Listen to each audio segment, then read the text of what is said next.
Family. Baby, that's in. I appreciate you. As always, I had to get my life better.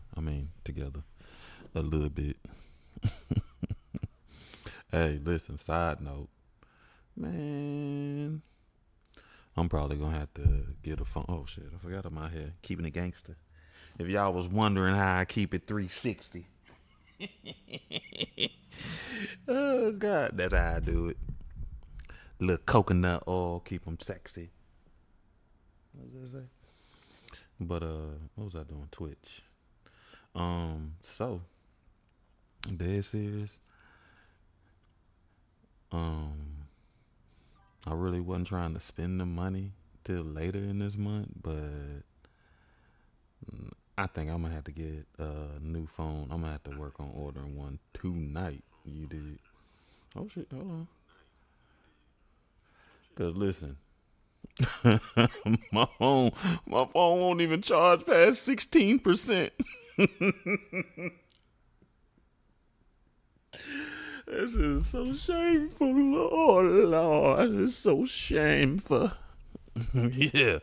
I done had it plugged up for a minute, so I know if I unplug it, I was telling you it was dying at 80% yesterday. The other day anyway, but today it was doing good. I decided I was going to take a nap. And when I got up from that nap, it was at 30%. I was like, okay, cool. It's been plugged up. It's all good. I looked at it again. It was at 15%. Then I went to adjusting it, and it finally went up to 16%. But my tablet was giving me problems today. I was like, listen, let me find out. Technology is driving me crazy. Yeah, and I'm so sad about it because, listen, this here, this phone here is Note 8. That's how long I had that Jones. And I still use it for, internet stuff for the show, outside of the show, and to control that light over there, which is amazing. So I anticipated this one would last just as long, but wrong. And I think it was doing okay up until I dropped it in the bathtub. And ever since then, it's just been progressively crying for help. Honestly, I ain't even gonna lie to you. It's like, help me. Please. Help me. Help me. Please. When I'm saying, I don't know if you ever seen Pops from Friday stand up. You got to coordinate. Well, one of his funny jokes in there is about why people were going to the Afghan, like civilians were going to work in the Afghan war. And they was talking about how much money. He was like, you was making so much money. He's like, I'll be over there. He's like, people was making $80,000 a month just to be in there. So he said he'd be over there counting his money. He said, until them saying N words get you. He talking about cut his head off. They were going to chop his head off. He like, help me. Help me. He said he put him on the little camera. Help me. Help me, please, help me. He say help one more time. And he said, help. That thing was hilarious. So that just randomly lives. So no, it's not water resistant. Well, it's not waterproof. They say it's water resistant, right? So I thought maybe, I was like, okay, it's good. It's an old phone now. It's 5 years old. As a matter of fact, they finna discontinue the Note 20. The Note period. So I can't even get updates to it anymore. But I was gonna wait. I was like, I feel like somebody gonna have a better Christmas sale, and I know they bringing out the Note 26 in February. So I was like, maybe I try to wait till the end, but I ain't gonna make it to February. If it's only okay, it went up 17% now. Boop, boop, boop, boop, boop. We balling. You must have brought that good luck, girl. I appreciate you. You got me side noted. I'm all discombobulated thinking about this raggedy phone, but again, I ain't gonna take that. It ain't raggedy, but I ain't gonna take that chance waiting for it to conk out. Then I'll be sitting over here looking like boo boo. So Welcome to Soul Swami Live. This is Thursday Night Book Club. I just kind of jumped in it and we've been talking. So if you're new here, thanks for joining. Generally, this is a spinoff of our Tuesday night show, which is all about healing in various forms. As of right now, we've been talking about identity and shaping that. We've done trait maps. We do all types of things, even live energy reading. So if you like to have a live energy reading, check us out on Tuesdays. Um, Also, I think we're gonna try to bring TikTok back in on Tuesday, so you might be able to catch us there. But Liberty, I actually been thinking about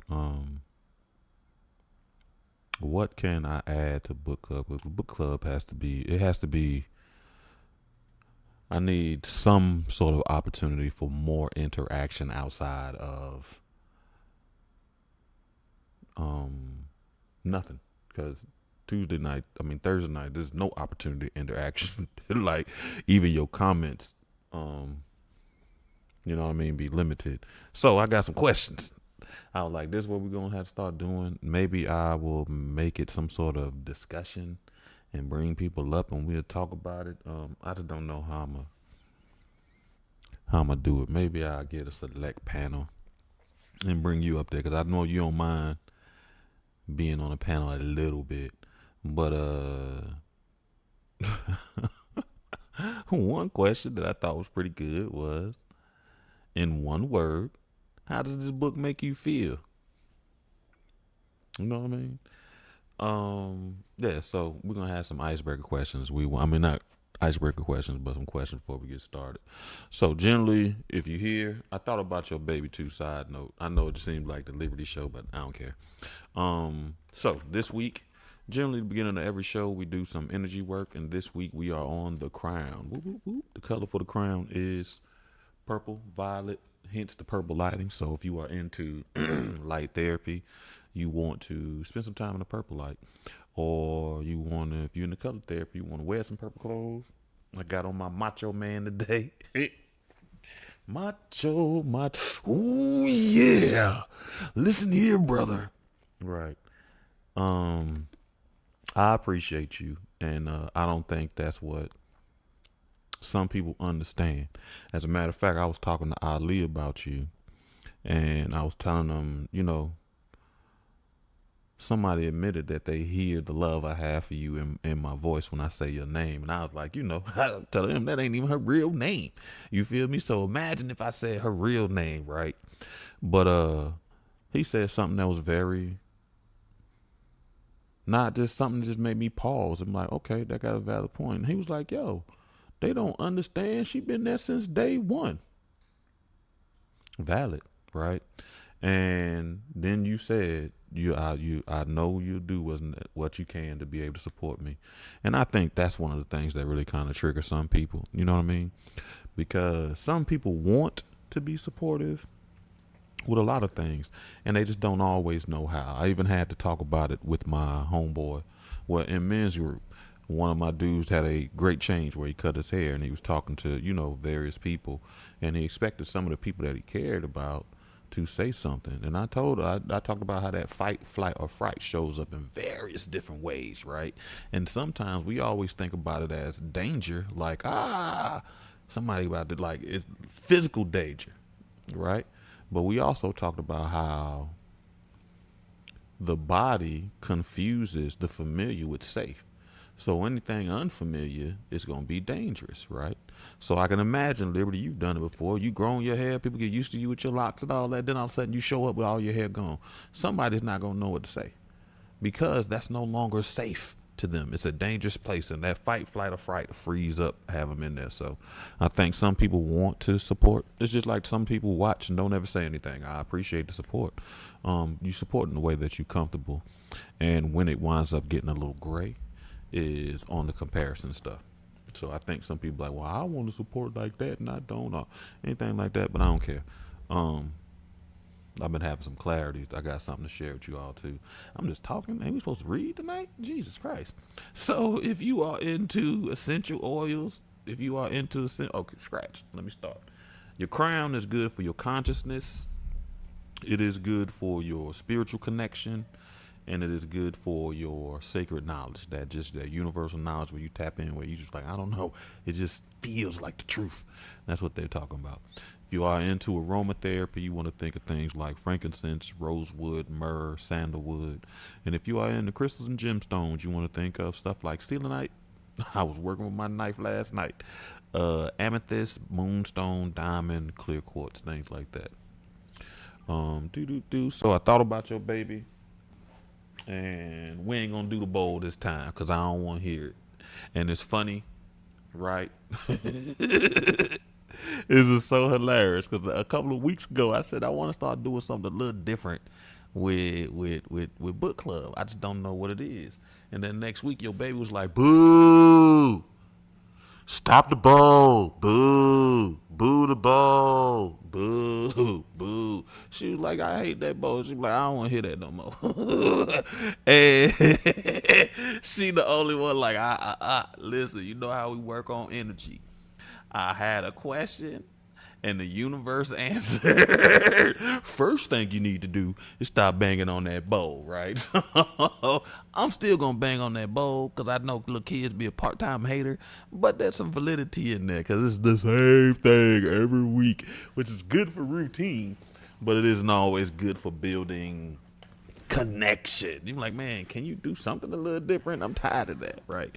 So of course, I got my big drum out tonight, so we're gonna bang on the drum, and I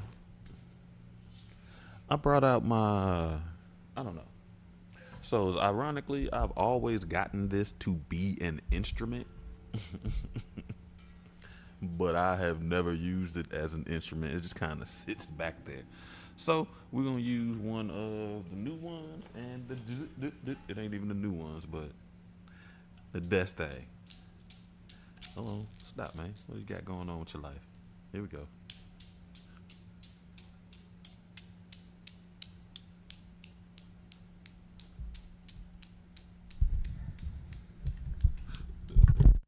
Because I know you're gonna hit a bowl. So ask her that if that meets her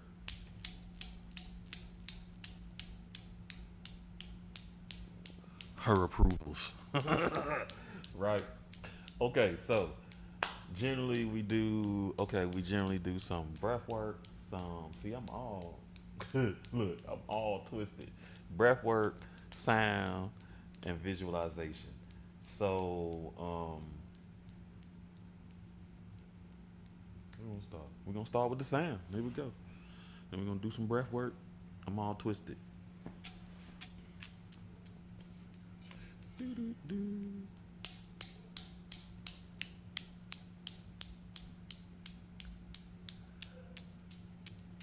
I'm gonna need a little table. Now my mic can pick up thoughts. But watch it give me a hard time right here.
What I just started.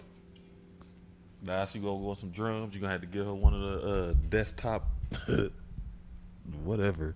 I've always loved. It's funny that she did like that. Cause listen, I don't know. As simple as that thing is, no matter how old I was, wherever I seen one, it always was like, Anthony, come play with me.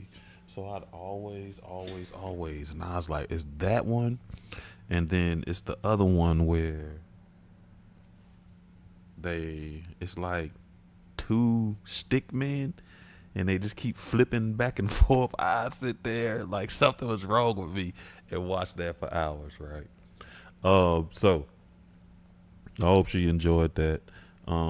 Next we're gonna do our breath work.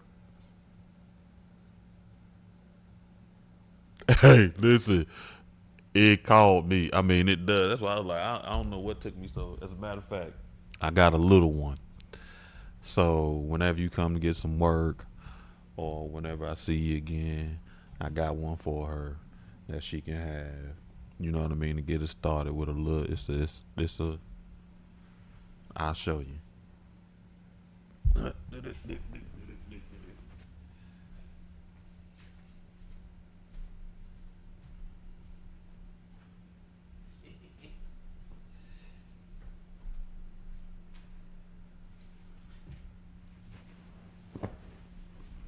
Oh shoot! Now it's not nearly as big,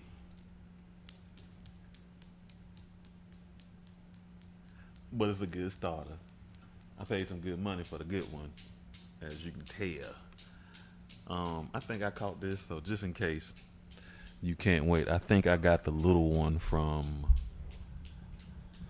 Five Below. You dig?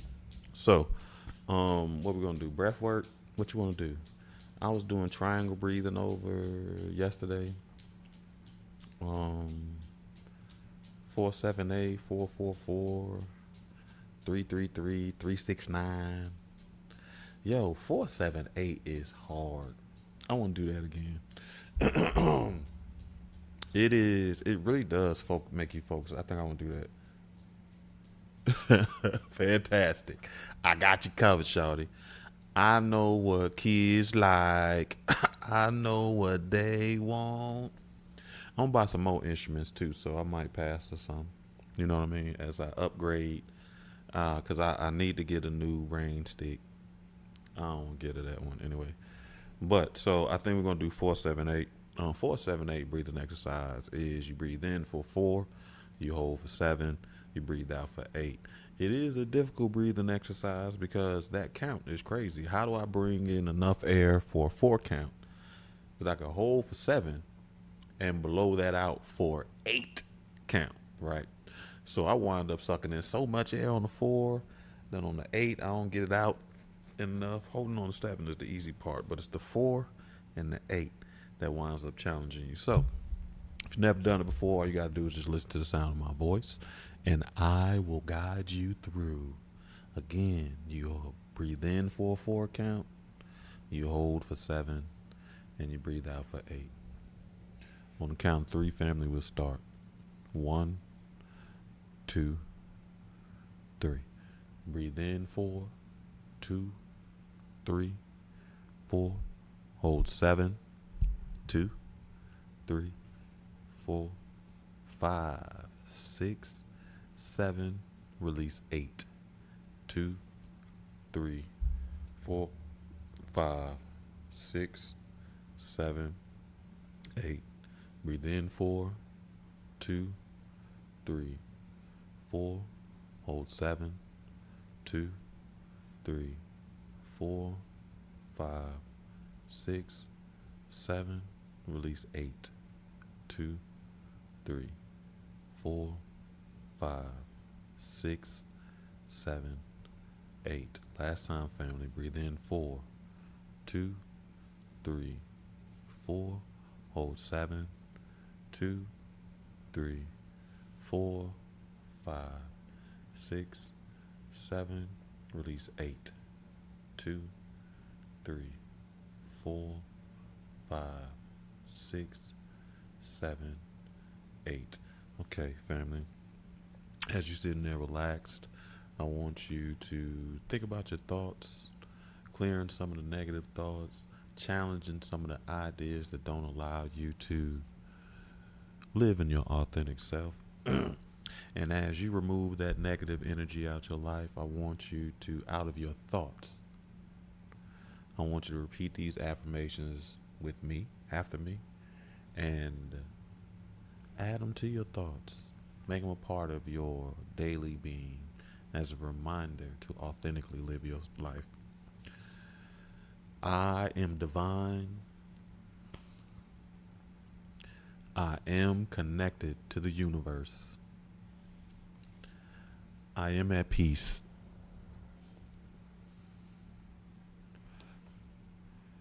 I am a spiritual being, and I release doubt and welcome faith. Again, I am divine.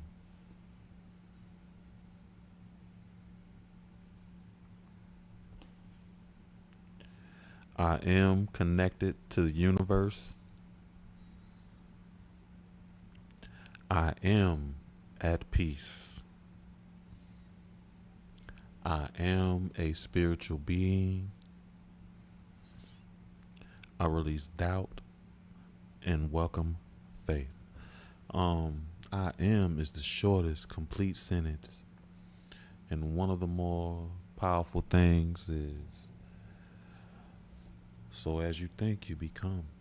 So if you label yourself as I am divine, then that divineness in your life will begin to show up. When you profess I am connected to the universe, you feel that connection a little bit better. An ironic thing, somewhere I read or listened to a pastor, and he was saying that I am is God. So that statement I am links you directly to God. And after that, it becomes your manifestation. Right? So, couple of things. Before we start with that. So I just want to show this. So last night I had a little ceremony for myself. It's that time of the year where we got to start thinking about things we want to let go. It's the winter time. The leaves fall off. It's perfect energy for you to release stuff. You know what I mean? So leaves falling off and everything like that. It's getting cold. Things shutting down, going into hibernation, taking a break. My man told me it was a super moon. So it's a couple of things specifically that I want to move on from my life. And my homeboy had been talking about how, which is ironic because I do so many ceremonies for other people. Sometimes I forget to create these things for myself, right? So I created a little release ceremony for myself. And it was ironic because as I was doing some research, combined with my homeboy saying having ceremonies for yourself, and then something I read somewhere was like, write yourself a letter. So I spent last night writing myself a letter, right? And it was funny because I folded it like a kid. I got the nostalgia feeling. And do y'all remember we used to fold letters like this all the time? I don't know if they still do it. You know what I mean? I'm old, so you know what I mean? For your eyes only. You should draw the eyeballs on there. So I still remember how to fold stuff like this. So that's how you know I'm such a nostalgic person. So you pull your little tab to open up. I'm such a kid. So I had to fold the letter as it because it's such a reminder to myself. But as I wrote this letter, I wanted to make sure that it was wild because it was really like my spirit talking to my physical self, right? And it's wild to write a letter to yourself as yourself, which is crazy. But a couple of things in there I said that was very important. One of the things that I want to release, my spirit told me, it was like, I get it. It just kind of makes me sad that it has such a control over you that you feel like it's a necessity. That stuck with me. I'm like, damn, my spirit was sad. And I never really thought of it as making my spirit sad. I always thought about all the other things that it does for me that I never even thought about it that it make my spirit sad. And then so that was important. Um and I say this to you too. So if you want to have a ceremony for yourself and there's some things you want to release or you need to apologize, your spirit, you will do well for writing a letter to yourself to let yourself know how you feel. And the other powerful thing out there is that it's really like, Anthony, I love you, right? You know what I mean? Just telling myself that is a powerful thing. And when you write this letter to yourself, make sure you use your name as much as possible because your name kind of signifies. Like I seen somewhere and it was for if you're trying to scam people, right? But the logic is flawless regardless of the intention. So this dude was trying to scam somebody, right? And I've always been a person that was funny with names. I remember your face. I remember a lot of different things, but your name, a lot of times I don't even word myself with trying to remember. Like I put zero effort into remembering people's names. Zero effort into remembering people's name. Well, this dude talking about scamming. He was like, yo, one of the reasons as we watching the video of him trying to get this dude to believe him, he just used every time he talked to the dude, he used the dude's name. He was like, "Yeah, you know what, Clarence, I was just thinking Clarence, blah blah blah, so forth, so forth." And he was explaining that the reason why you do that is because that builds a connection.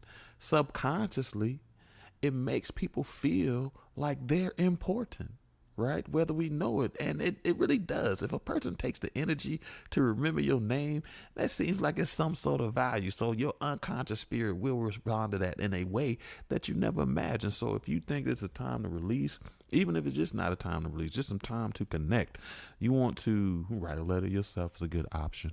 And make sure when you write that letter, you use your name as often. Because mine says to Anthony from Anthony. And subconsciously, your spirit will begin to see how you value yourself. You think that you're important. How often do you use your name? Even when you talking to yourself, how often do you use your name in a way that isn't negative? Plenty of times I'm like, man, what the hell is you doing, Anthony? I've said that. But I very rarely was like, you know what, Anthony? I love you, man. You so fun to be around.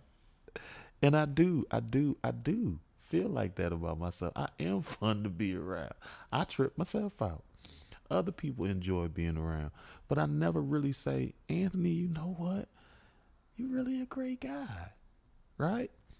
And I think that's what the intentions of affirmations are. But I think it doesn't always draw the direct connection because it's like just say that to yourself. But it's a little more than just saying it to yourself. It's taking a piece of yourself and saying it to another piece of yourself. So my spirit talking to my physical is a great thing because my physical is what needs support right now. You know what I mean? We've done a lot of work on emotional, spiritual, and mental. So my physical needs a little. So my spirit is the one. So try that. Definitely try Liberty. Tell yourself how much you love you. Talk to yourself. Even write you a letter. You know what I mean? If necessary. Secondly, I don't know if you was here on Tuesday, but if you weren't, the first book did. I did order a new copy so we can get the cover right. I'm so thankful I did this instead of just putting it out there because it was several things I wanted to correct. Is this like some of the stuff had this block background behind it? It was just showing up right. But we got the first Soul Swami book out, Soul Family book. We out there. We in these streets, family. We out here. We in the streets. We doing what we do, family. So pretty soon it'll be online and you can order it for yourself. The 7 Spaces of Healing, which be fantastic. It is what? Risk, accountability, love, healing, forgiveness, trust, and that's it. So we'll be able to get it. Fantastic. Once I get the new copy, I'll get a new copy on Monday. So I fixed the cover issue. Cover should be due. Okay, so I started thinking about a frame today. I'm glad you reminded me because that's what I started, but I got distracted with my phone. So I think I'm going to order a frame, right? There is this place in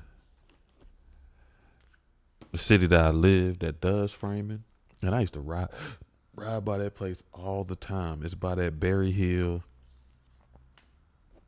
health food store. I can't even remember what. I think it's East Boulevard. I can't even remember what street it's on. I remember how to get there, but I don't remember what street it's on. I know it's. I think it cut through East Boulevard because East Boulevard turned into West Boulevard. So yeah, it's East Boulevard and something. It's right there on that corner with the gas station. But if you know Berry Hill, it's right across the street from Berry Hill. Not the gas station side, the other side. So hey, I got my heated blanket out tonight. We own it. Comfy, cozy. You dig? Forgive me. I'm side note all the way. Okay, so I did want to ask you one of these questions. Um, so I think it's some good prompt questions. I don't know how we're going to get this into the show.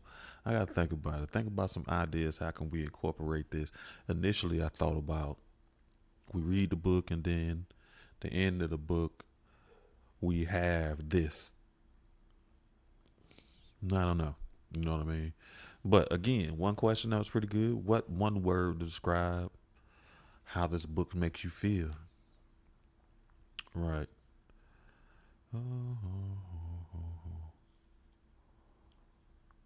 I would have to say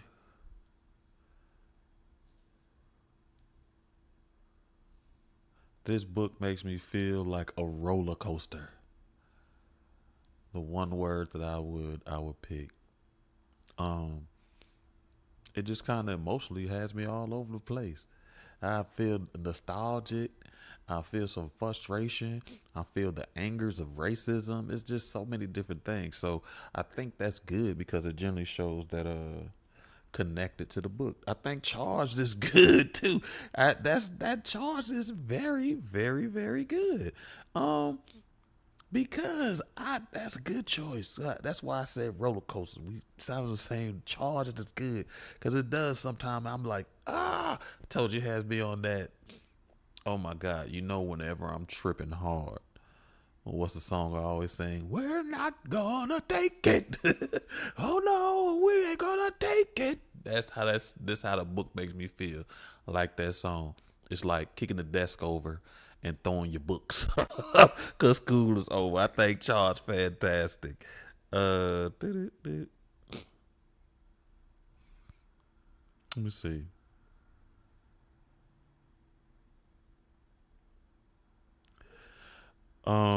I think we'll think about it. But a good question that we're gonna we'll ask it now and then we'll revisit it again. So as of right now, do you think that they are on the energy is more justice or revenge? Where we are in the book right now, you think they're seeking justice or revenge? Um, yeah, it is a good book. It's funny because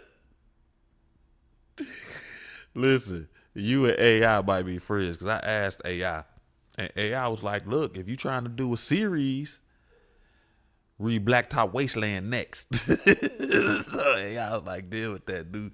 Blacktop Wasteland next because it explores masculinity and things like that." Um, that's why we read that. Makes me want to holler because it explores masculinity in various ways. So you think it's justice or revenge? Um,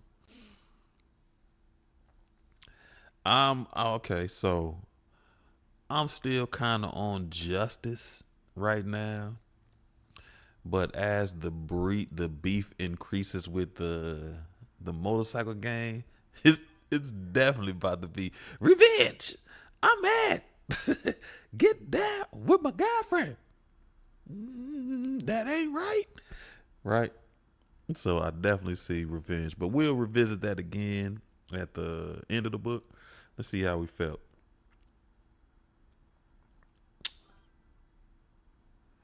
Oh, you love music. This is a good one for you. So, what is a song to Big Payback? I'm mad. The Big Payback. Boom, boom, boom. The song, the Dead Presidents, made me fall in love with that song because that was on there. But since we're thinking about music before we start reading again, and I'll move on. Dang, we done talked through whole book club, right? But what song would you put on a razor blade? You know what? Maybe we should do that. I think that would be a good idea. Make some playlist for these books. This is good, good, good. Because an Alchemist playlist would be lit.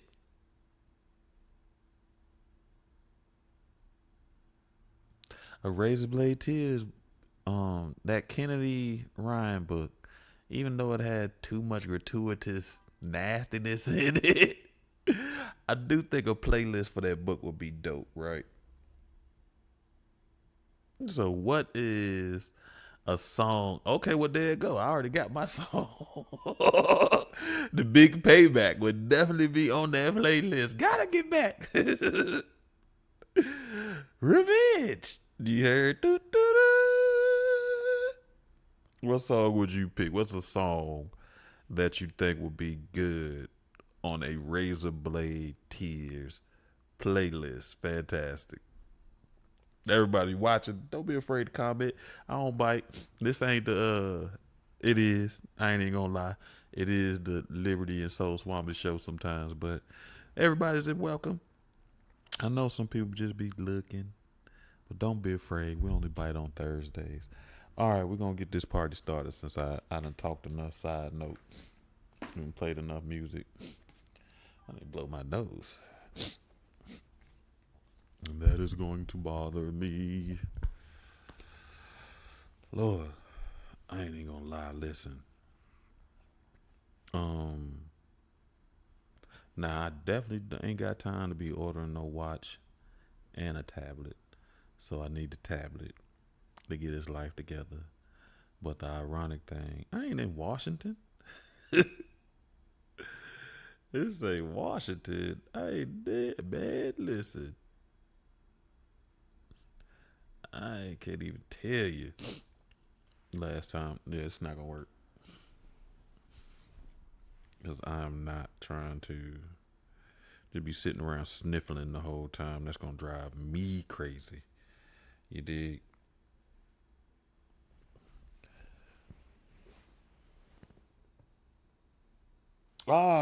Ghetto Donny Hathaway. I do the ghetto. That's the wrong one. The ghetto is a do do do do. Hey, look at you using that Espanol. Lo siento.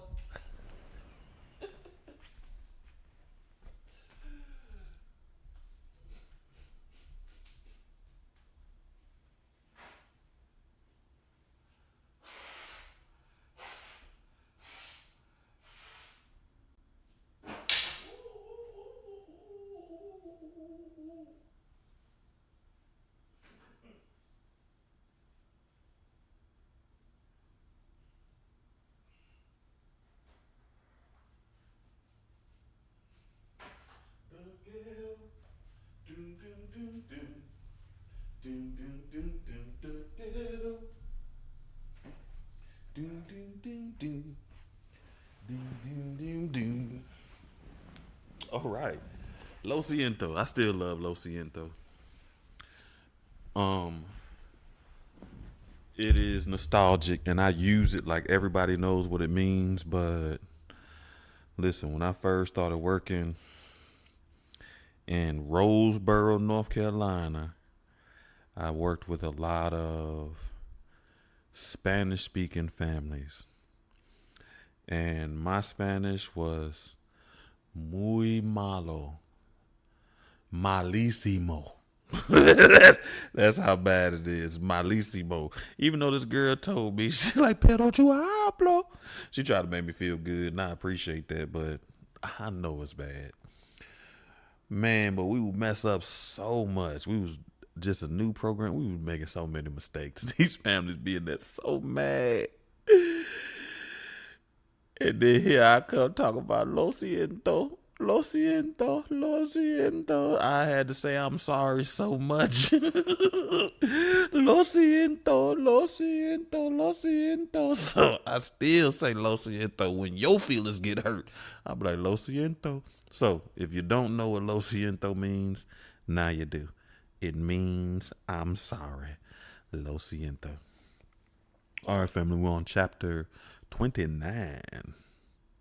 Oh, and I decided I still don't know. I'm going to flip through the rhyme book and figure out what the next book is going to be.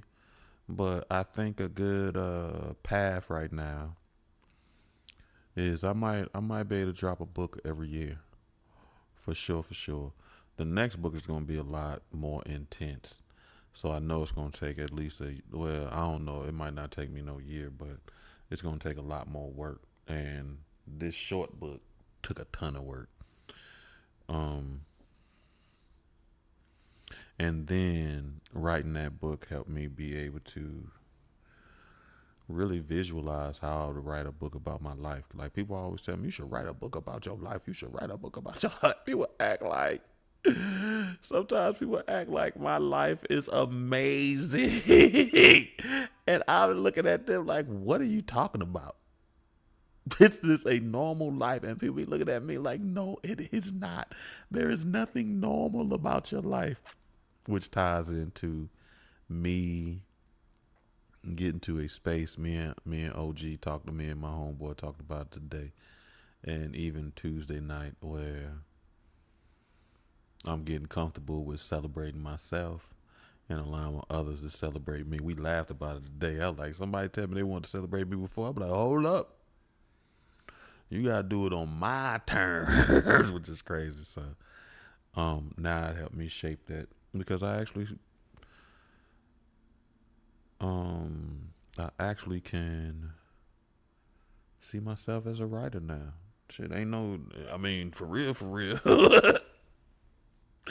I can't be like, nigga, you ain't no writer. Bro, you's a writer. You wrote a book. So you's definitely a writer now. So it's just like I used to tell my staff all the time, and it's always weird when it's my own life, but sometimes we always need the answers before we start the path. But that isn't always how life works. You know what I mean? You just got to go out there with hope, prayer, faith, whatever tools you need to start that path.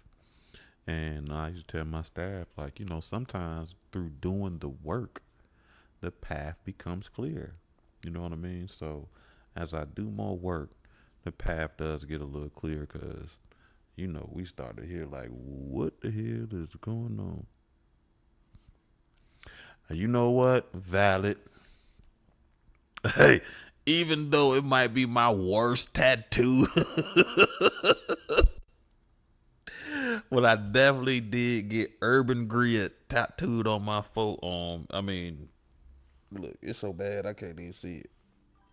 I don't even know. It's on this arm. I know for sure. But Urban Griot. Because I do got some amazing stories. All right. even that girl, go goddamn, man, listen. Had a chick trying to murk me because I ain't married her, man. That thing was wild. She's like, I'm going to quit my job. Like, life's been crazy. It has been exciting. But anyway, chapter 29.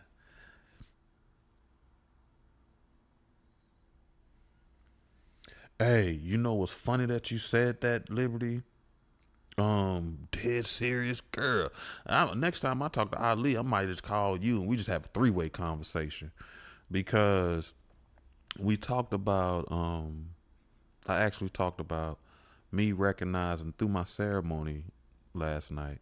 I recognized that I have picked a lot of women, whether friends, however our dynamic of our relationship, that are just like my mama. And then there was one girl that I could think of that ain't like my mama. And that isn't to say that she's better or she's more right. She just shows as evidence as I change, my picks change a little bit as well, right? So I pick a little different. I got evidence as that. Now that doesn't, like I said, that doesn't mean that she's a better pick.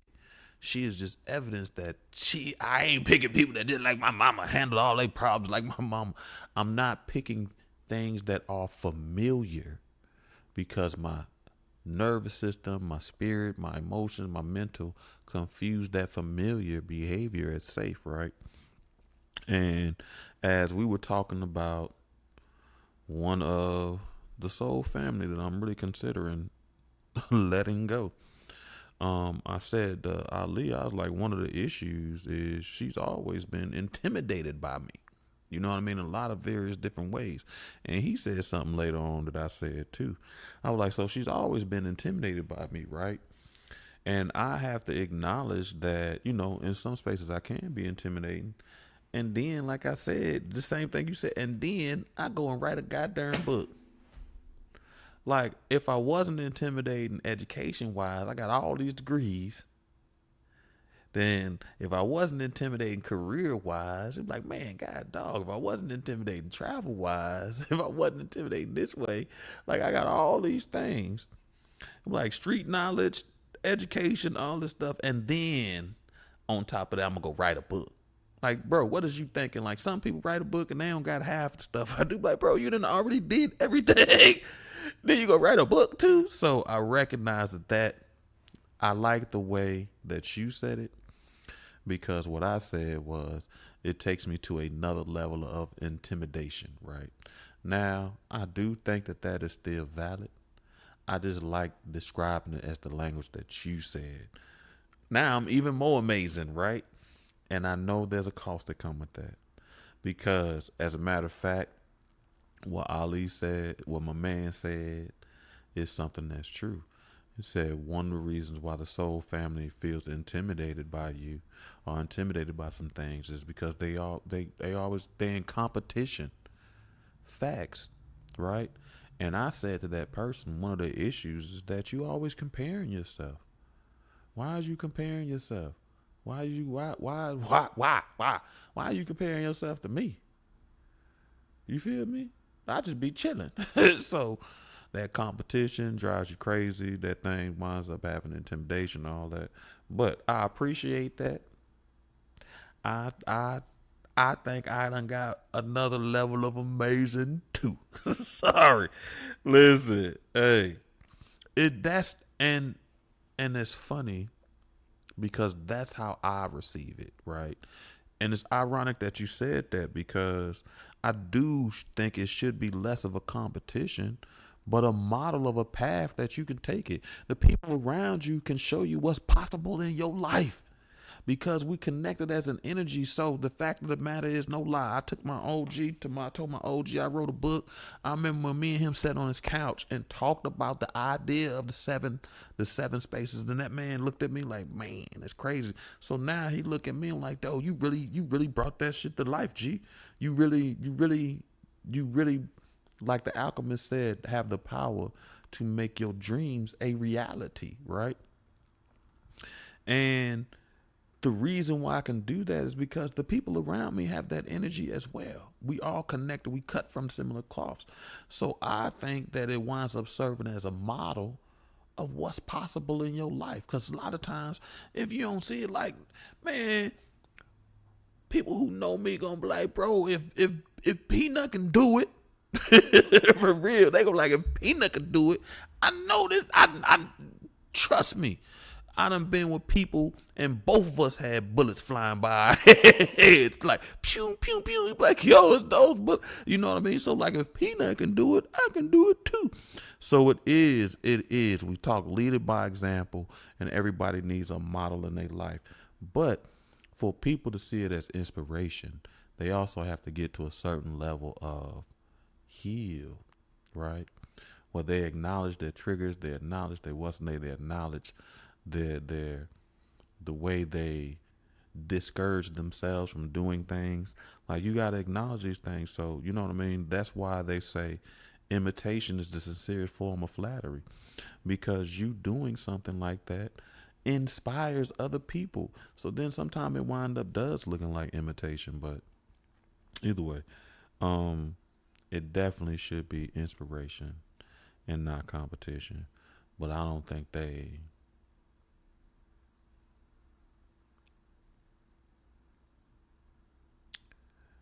Um, I know they don't know how to function without unconsciously or subconsciously creating competitions that there's none that exists. You feel me? There's no need to have a competition. And yeah, just one of those people who, you ever talk to somebody, it's that accountability. Because you know me, at this space, I am going to be a space of accountability as well.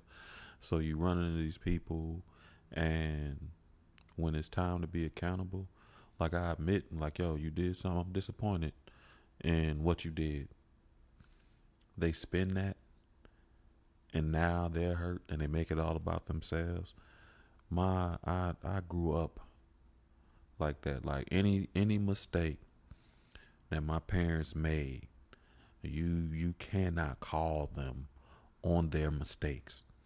Because if you call them on their mistakes, they're going to spin it to how you the problem. They're going to make it, they literally will change every word that you said into something that you did not say. Like, I literally didn't use none of those words. I didn't use one of those words. Well, that's what I heard. No, that's what you lied to yourself.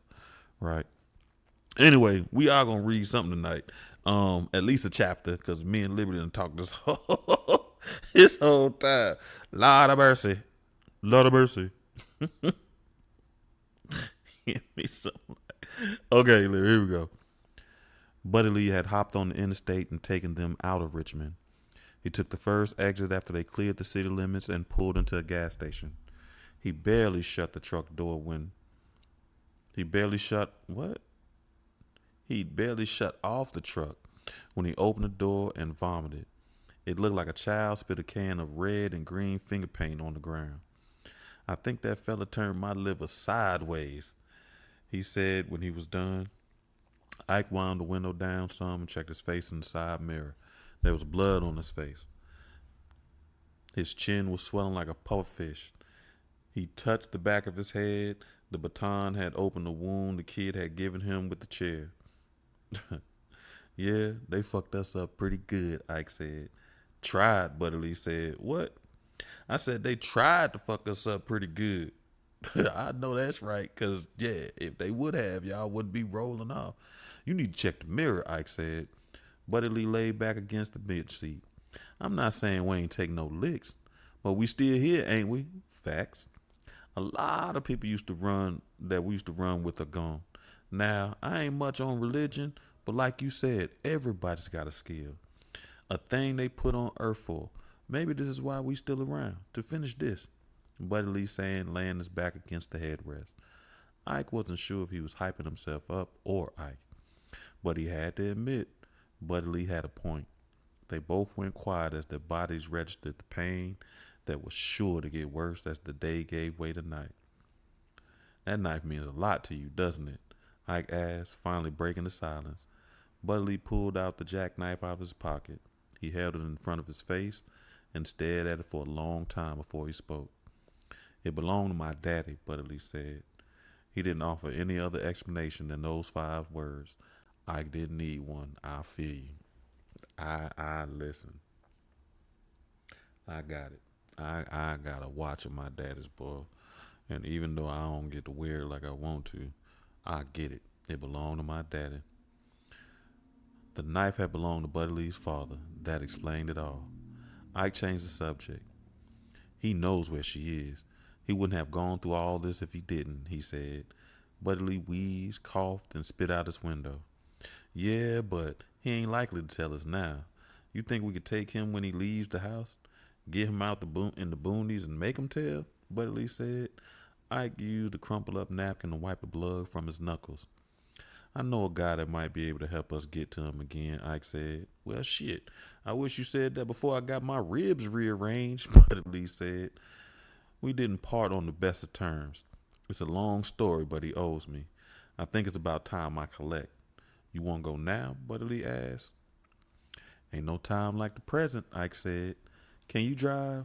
I think if I hiccup too hard, I'm going to pass out, Buddy Lee said. That's right. I got back on the interstate, then took the Chesterfield exit. Chesterfield County was a huge municipality that encompasses several small towns within its borders and enormous swaths of wilderness that remained essentially unchanged since before Captain John Smith had told his first lie about his adventures in the New World. Ike drove along rolling back roads lined with deep ditches, deep enough to dive in and do the backstroke. Finally, he came to a shopping center that sat in the middle of a field on a lonely spit of land near Route 360. A cornfield bordered the strip mall to the north and several abandoned shipping containers and trailers to the south. Ike remembered when he first got out here. There had been a fleet repair shop near the strip mall. The place had been a huge sheet metal monstrosity that bore more than passing resemblance to his shop. Now even the bones of that building were gone, scattered to four winds or the nearest salvage yard. Ike pulled into the parking lot of the strip mall and parked the truck. "Stay in here," Ike said. "Shit, you ain't got to tell me twice," Budley said. He reached in the cup holder and retrieved his knife and held it toward Ike. "What am I supposed to do with that?" "Stick people with the sharp end." "I know that's right. What a knife for, bro?"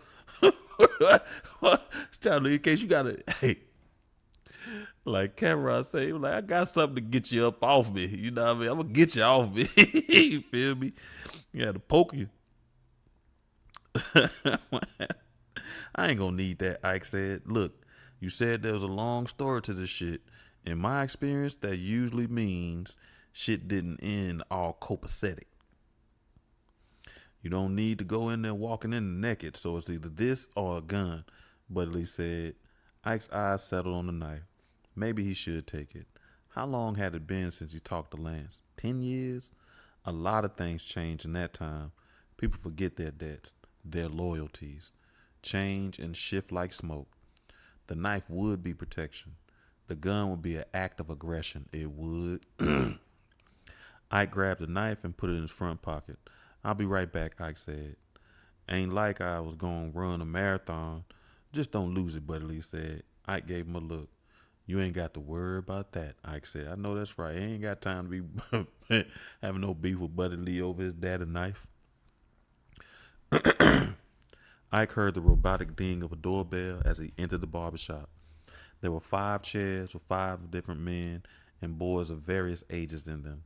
The shop smelled as cleaning materials, machine oil, and air fresheners that reminded him of cheap cologne. The far left wall was a bank of mirrors. The far right wall had posters of Michael Jordan, Duncan, Mike Tyson boxing, and a chart of various hairstyles along with the prices for said hairstyles. A 50-inch flat screen dominated the rest of the wall. The Wizards were playing the Celtics as subtitles crawled across the bottom. A slice of late 90s R&B was raining down from a couple of speakers in the ceiling. "Be with you in a minute, Chief," said one of the barbers, an older man with the white sideburns but coal black hair on top. The cacophony of buzzing coming from the various trimmers sounded like lazy hornets flying around the clients' heads. "I'm looking for Slice. He here?" Ike asked. The older man stopped and gave Ike a long look over. "Who's asking?" the older barber asked. Ike hesitated. Ride Randolph," he said. The clippers on the old barber's hand started to tremble. He snuck a glance toward the back of the building. A pair of blue velvet curtains hung over an opening there. "Hang on," the old man said. He flicked a button on the side of the clippers and set them on the shelf behind him. A cell phone appeared in his hand. Ike watched as the man's thumbs flew over the screen. Seconds ticked by. Then the older man looked up at Ike. "Take a seat," he said. "You gonna finish or you want me to come back?"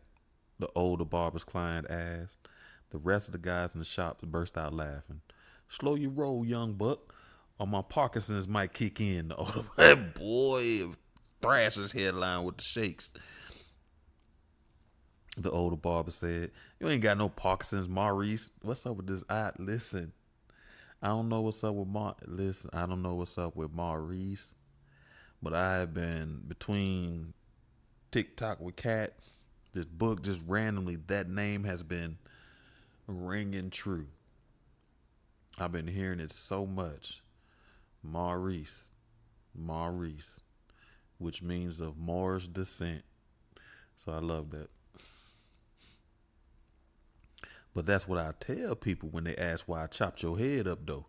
I'm just a confused old man, Maurice said, adding comical withered intonation to his voice at the end of his statement.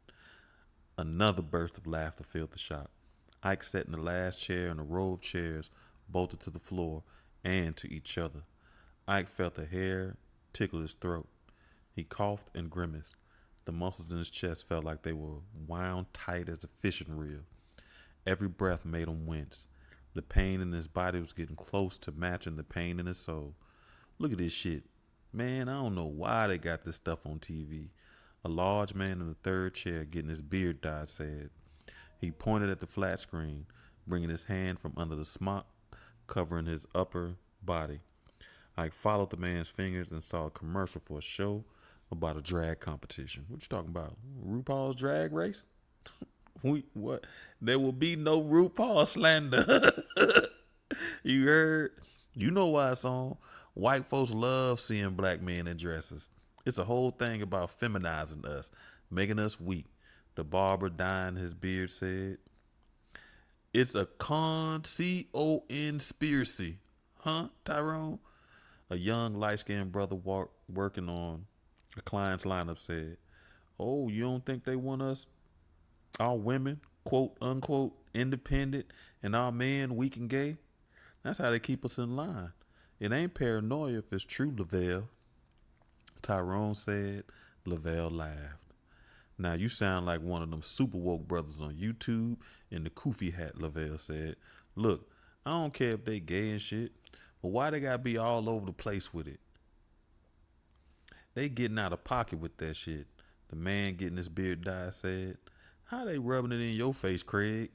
They breaking into your house and putting lipstick on you and your sleep, Lavelle asked with a chuckle.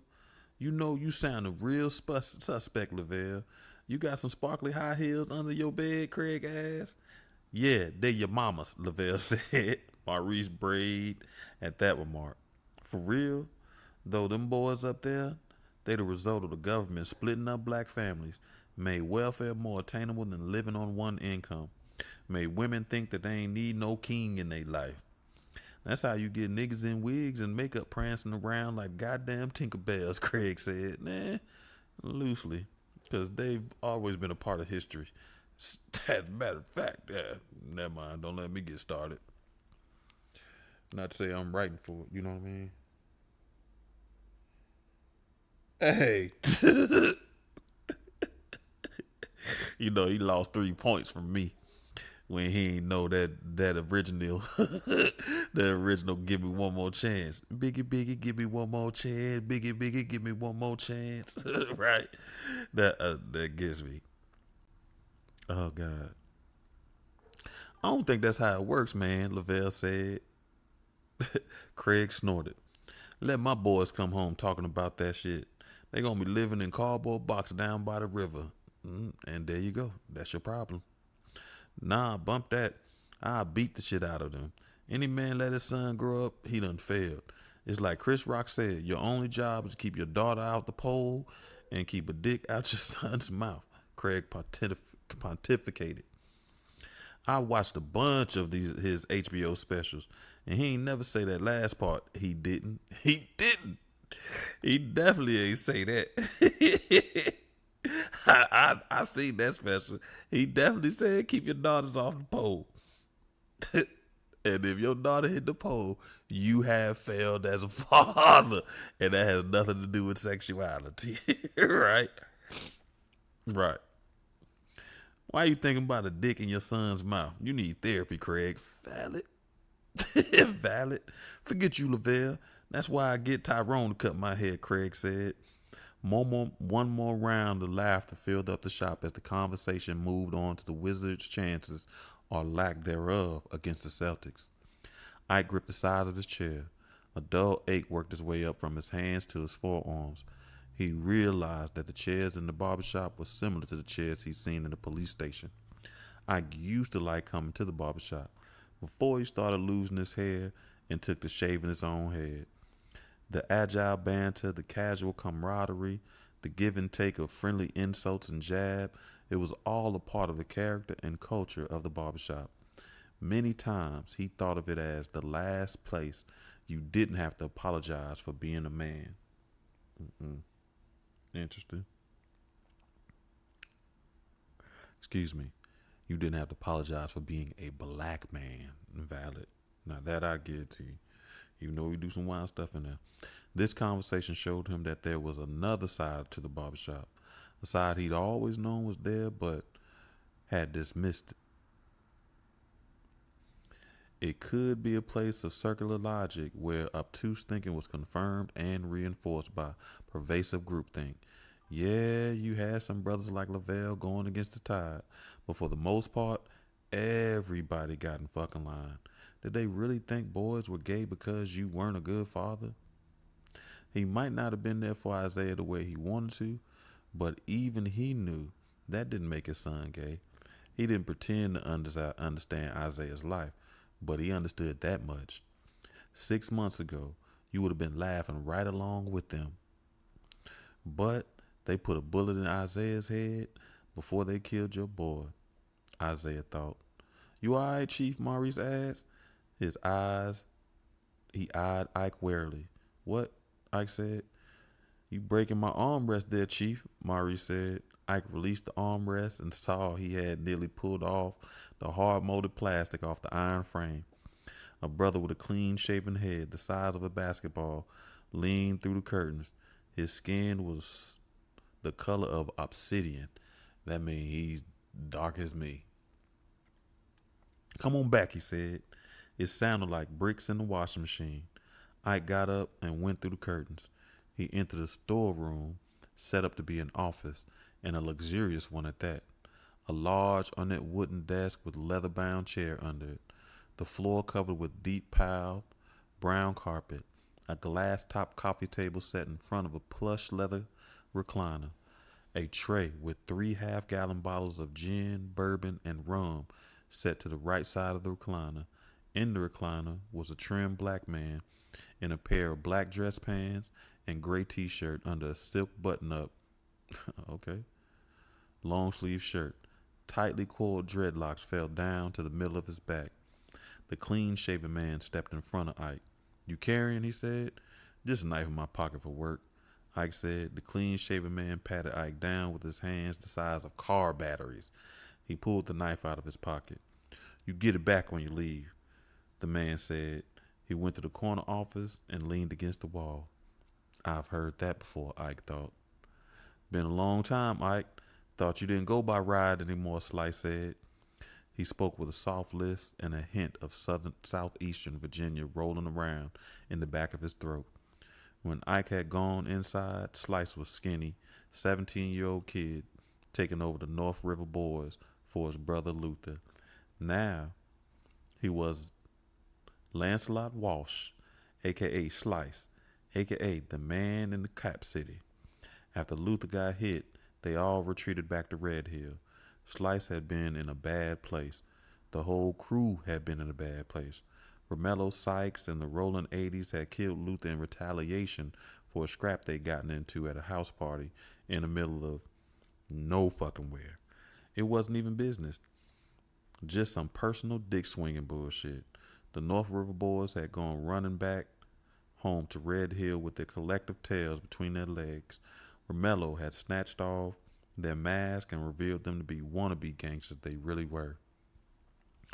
Ike, no, Riot, couldn't let that shit go. Fuck Romello and fuck the Rolling 80s. He hadn't been a wannabe. He'd found Romello. He dealt with Romello. Then the state of Virginia had dealt with him. They were the ones who put him in prison, but Ike had been the one who taken away his wife's husband and his son's father. I needed to get your attention. How you been, Slice? Ike asked. Slice bore down on him with his cold black eyes like chips of hematite. He was drinking dark brown rum out of cut crystal glass. What you doing here, Ike? I thought you wasn't about this life no more. Last I heard, you was cutting rich people's grass. giving La Raza a run for their money. Slice said, I am. I need a favor. What kind of favor could somebody like you want from somebody like me? You want me to take care of whoever beat your ass? Oh, yeah. You done got walloped, bruh, Slice said. Ike set his jaw and pushed his tongue to the inside of his cheek. I need a meet with a homeboy. I think it's one of your clients. I need a date, Ike said. Slice smiled. It was like watching an icicle form. What you know about my business, Ike, Slice said. I know you run shit from Cap City to Red Hill and up to D.C. I know you move weight and guns up the Iron Corridor. I know you own the Club Roja. Nice touch. You name it for Red Hill. I think I know you can set this meetup because this motherfucker is the type that would either buy big weight or want to tag along with some real ballers. And you, the realest baller I know, Ike said. Slice slipped his drink. You keeping tabs on me, Ike? He asked. The question itself was fairly innocuous, but the subtext was menacing as a tiger sitting in the back seat. Ike known dangerous men all his life. There were several John Does buried in Pauper's grave that would say Ike was a dangerous man. They radiated a dark energy that was fueled by the fusion of determination, will, and the not so subtle ability to not give a fuck. Slice was one of the most dangerous men Ike knew. He'd earned his name from his penance for slicing off fingers and tongues. Not those of his enemies, but those of his enemies' brothers and sisters, wives and children. Not like that, Slice. I just be hearing stuff. I'm out the game, but the game don't want me to leave it alone, Ike said. Ike could feel mad tension in the room wash over him and swallow him whole.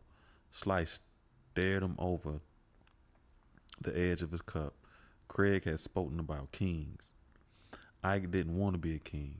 A king never sleeps. He ends up like Slice, staring at everyone and anticipating how they might try to come for his crown. And who's the motherfucker you want to meet, Slice said.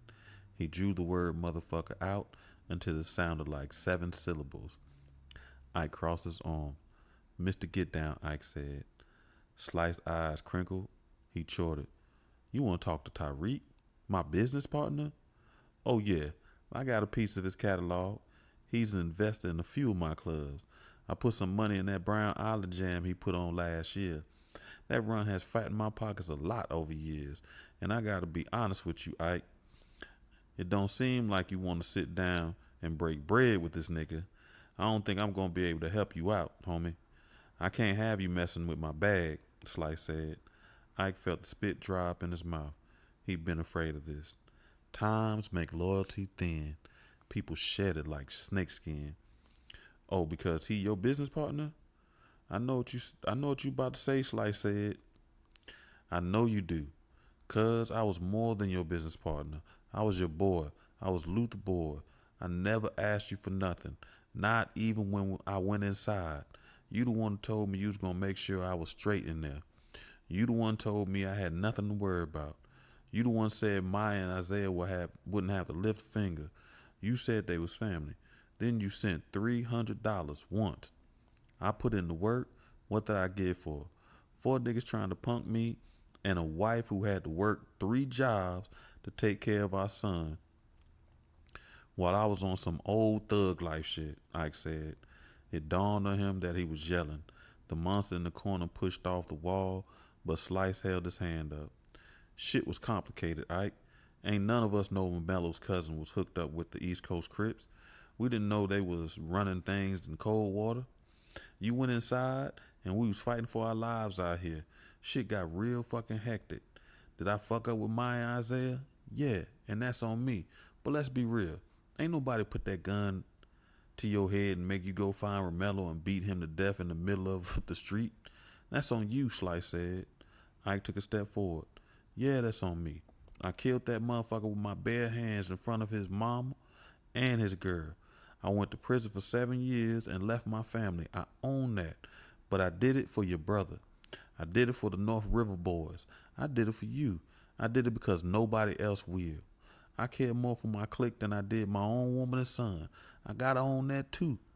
But I know If things had been the other way around and I had been the one to get my head blown off in a tricks bed that was running with the rolling 80s, your brother would have done the same thing for me. That's what Luther was about. You say things got complicated, but you won the war. You retired the rolling 80s, moved your mama and your whole crew out the trailer park and up into Carytown. When y'all was popping bottles and making it rain, I was shanking motherfuckers. When you was fucking strippers and video models, I was listening to that revolutionary bullshit from Black God Coalition so I'd have somebody to watch my back. When you was drinking Cristal, I was drinking toilet wine. I got out and never came looking for you. I let it go.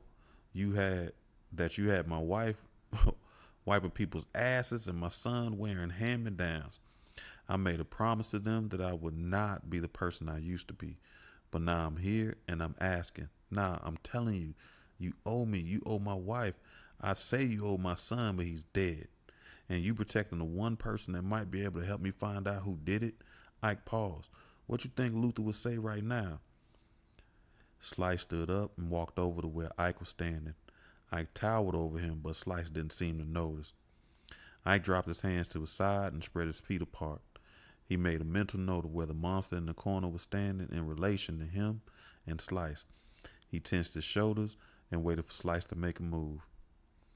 He might have been your friend, but he was my brother. I know what you did for us, for him. But you ain't gonna stand there and rub it in my fucking face, Slice said. I'm not. I'm just stating the fact. I never asked y'all for nothing, ever. But this one thing, Lance, he knows where this girl is at who killed my boy. They shot him 6 times, lit him and his friend up. Then they stood over him and put right into their face. I couldn't even recognize my son. I ain't know who he was. My son, Lance, Ike said. Was he crying? He ain't know, and he ain't care. He was tired of hiding how much it hurt to lose Isaiah. If Slife and his behemoth wanted to call him a bitch, then let them. Trying to hold all this agony and grief inside was like wrestling a bag of pythons. The grief was choking the life out of him. Slice turned his gaze to the wall. You ain't planning to put paws on Tariq, are you? He asked. Ike blinked his eyes hard. No. He knows this girl's Tangerine. I think she knows who killed Isaiah and Derek, Ike said. He paused. He called Derek Isaiah's friend. That was wrong. He was his husband. He was Isaiah's husband. Ike tried to say it, but his mouth just didn't seem to be able to form the words. Tangerine? Excuse me. Slice chuckled. You know her? Ike asked. Nah, but with a name like that, I bet she wear clear heels. Fact. Like, what Project Pet? Why you want to name yourself for fruit? She called herself Kiwi. Why you want to name yourself a fruit? Nobody knows. She's like, I just want to talk to her. Tariq can make that happen, Ike said. Let me ask you this. If she tell you what you want to know, then what? Slice asked. He seemed genuinely curious. What you mean, then what? Ike said. I just don't see you being about it like that, Ike. Slice said. Ike stepped closer to Slice, crowding his personal space. Then you forgot who the fuck I am, Ike said. Slice turned his gaze back to Ike and smiled. There he is. There's that one-man ride, Slice said. He turned his back to Ike. Come back in an hour. I have Tariq here, Slice said. Thank you, Ike said. Slice walked over to his recliner and sat down. Don't thank me. We even now, Ike, he said. Ike picked up the implied threat. He turned to leave. Slice's man handed him back his knife. You know, I used to be jealous of you and Luther. He used to act like you were more his brother than I was. When you put that 187 on Romello, it made me hate you a little bit, Slice said. You never had to be jealous of me. Luther told me to always look out for you, Ike said. Slice laughed. It was a hollow sound. That made it even worse, Ike. I know that's just right. Right? Ike went through the velvet curtains and headed to the front door of the barbershop. He almost out the door when he stopped and walked over to the chair where Craig was sitting. Tyrone had finished dyeing Craig's beard, and now they were just shooting the shit about who was the best rapper alive. And don't say that white boy Eminem, Craig said. Man, you crazy. I'm a beast, Tyrone said. He alright, Craig said. You need hearing aids, Tyrone said. Ike went and stood in front of Craig. The other man scowled at him. Can I help you, Craig said. Ike cocked his head to the side and looked down at him. He knew he probably should let it go, but he couldn't. He wished someone had said to him what he was about to say to Craig. If I snuck into your house one night and slit your son's throat, I guarantee that the last thing you be worrying about if he's gay or not, Ike said. What the fuck you say to me, Craig said. You heard me. You just don't want to listen, Ike said. Craig started to rise up out his chair. You get up out that chair, they're going to be picking pieces of you off the wall for a week. Trust me, you don't want none of this, Ike said. Craig started to respond, but Ike gave him his back and walked out of the barbershop. Buddy Lee sat straight up when Ike got to the truck. His head had finally stopped spinning. What's the word, he asked. Ike pulled Buddy Lee's knife out of his pocket and handed it back to him. He started the truck and backed out of the parking spot. We gotta wait an hour. They gonna bring Tyreek over here, Ike said. You think I got time to get a trim? Do they cut white boy hair in there? He asked. Ike ignored him. Hey, you all right? Buddy Lee said. Not even close, Ike said. Place around here we can get a drink while we wait, Buddy Lee asked. He expected Ike to cut his eyes at him again, but the big man surprised him. Yeah, I could use one too. That was a pretty long chapter. I think we'll stop there. It's normally our time. It's 8:30. Me and Liberty had a reunion for the first hour. But I appreciate you as always, girl. You my friend. Hey, listen. That's why. Listen. If people, I think I am gonna change that.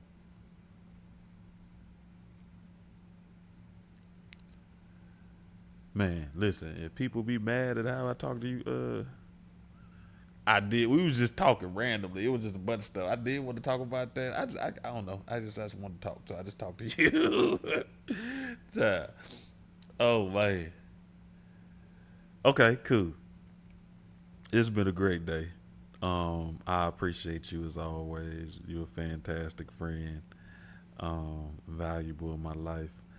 Period. And I was getting ready to say, if they be mad at how we talk on here, they're going to be mad to see that you in the book, too. You're going to be in every book, which is wild. So, they'll be all right. But I appreciate your family. I hope to see you Tuesday, where we will continue our discussion on identity. We're definitely going to start discussing how does it evolve over time. And then, depending on how that goes, the next episode will be how do I separate my past identity from my present identity. I'm thinking about the next book being about identity because it's just so much that I'm already on it. Or I might flip through the rhyme book and see what we already got, right? So that's what the next thing is. So Keps Tuesday, we're going to be talking about how identity evolves over time. If I don't get you Tuesday, I hope to see you here next Thursday. Man, it sucks. Next Thursday, as we continue reading Razorblade Tears. Again, family, I appreciate you. I appreciate all your support. Pretty soon you'll be able to get 7 Spaces of Healing. Boop, boop, boop, boop, boop, boop, boop, boop. And Liberty, I am going to price them the same. So hopefully more people go ahead and get the ebook, but I don't care. As long as you get a book, you did get a version. So, family, I appreciate you. Hope to see you Tuesday. If not Tuesday, I hope you be back here Thursday. Peace.